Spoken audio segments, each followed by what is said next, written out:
Diritti e doveri dei genitori. Cosa fare se l'altro genitore non li rispetta? Scopriamolo. In un precedente video abbiamo parlato del diritto dovere di visita e dell'assenza nel nostro ordinamento di uno strumento coercitivo in grado di obbligare un genitore a mantenere le frequentazioni con i figli minori, cioè controvoglia.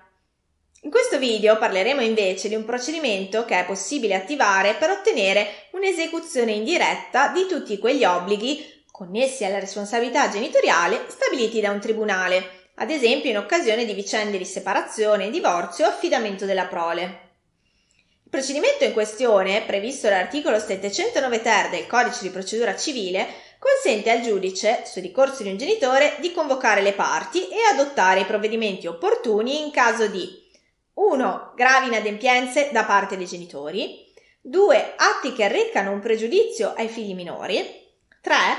Comportamenti che influiscono negativamente sulle modalità dell'affidamento. In buona sostanza, posto che il giudice può essere sempre sollecitato da un genitore per modificare i provvedimenti in vigore, con un procedimento specifico, quale quello ex articolo 709 ter, è possibile ottenere contro il genitore inadempiente A. Un ammonimento diretto, ossia un avvertimento da parte del giudice che può avere un effetto dissuasivo.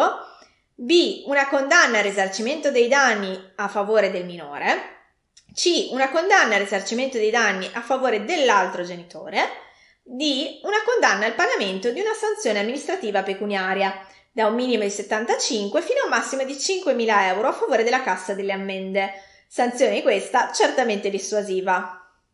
Un esempio classico di attivazione di questo strumento sia nei casi in cui un genitore impedisce all'altro le regolari frequentazioni con il minore. Proprio recentemente, nel 2019, la Cassazione ha ritenuto correttamente motivata una decisione della Corte di Appello di Torino, nella quale i giudici, all'esito di un'ampia istruttoria, avevano esteso le modalità di incontro del minore con il padre e condannato la madre al pagamento della somma di ben 5.000 euro di risarcimento a favore del figlio. Tale risarcimento era stato giustificato dalla Corte in ragione dei danni provocati al minore per lesione del diritto alla bigenitorialità e per le sofferenze a lui derivate in conseguenza della conflittualità dei genitori provocata dall'atteggiamento della madre. Ovviamente la procedura descritta può essere legittimamente attivata solo in presenza di gravi inadempienze o violazioni, ovvero di condotte ripetute nel tempo che provocano un pregiudizio al minore. Tutti i procedimenti contenziosi, infatti, in particolare quello descritto, devono intendersi come eccezionali e quindi utilizzabili per fronteggiare casi specifici di conflittualità, non altrimenti risolvibili. Iscrivetevi al nostro canale YouTube, abbiamo un'intera sezione dedicata al diritto di famiglia. Per maggiori informazioni visitate il nostro sito e seguiteci sui social media.